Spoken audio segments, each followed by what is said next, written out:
మహావిష్ణుని 6వ అవతారం. పరశురాముడు తన గండ్రగొడ్డలితో అనంత సాగరాన్నే వెనక్కి పంపి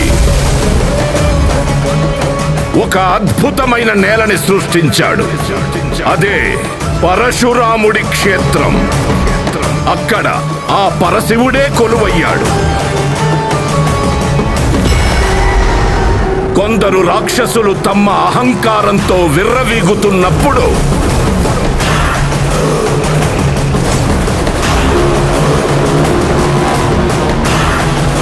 వాళ్ళ అంతు కోరి త్రినేత్రుడే కాలనేత్రుడై కరుణే చూపని ఓ బ్రహ్మ రాక్షసుడిని పంపాడు.